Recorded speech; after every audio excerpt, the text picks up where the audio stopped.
It was a shaky start, but then they didn't hold back. Donald Trump and Joe Biden locking up in a historic debate rematch with a potential second term in the White House on the line.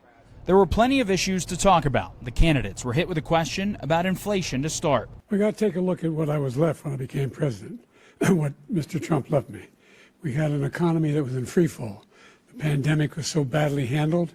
Many people were dying. All he said was, it's not that serious. Just inject a little bleach into your arm. You'll be all right. The economy collapsed. There were no jobs.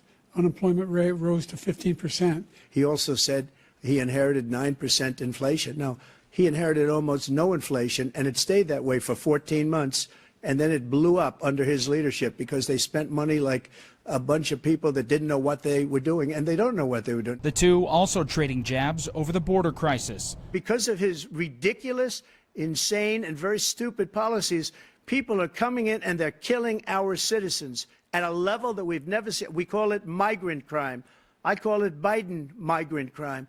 When he was president, he was separating babies from their mothers, putting them in cages, making sure the families were separated. Then it was abortion, with Donald Trump taking credit for the Supreme Court justices who overturned Roe versus Wade. The Supreme Court just approved the abortion bill, and I agree with their decision to have done that, and I will not block it.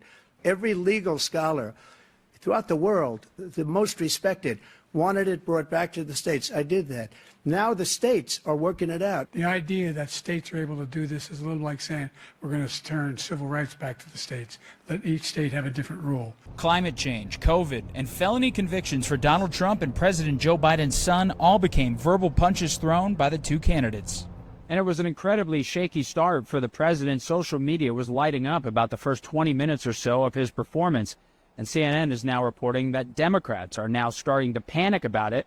It remains to be seen if it ends up backfiring on Joe Biden, agreeing to take this debate in June as we head into the November election. Reporting in Atlanta, I'm Matt Gelka.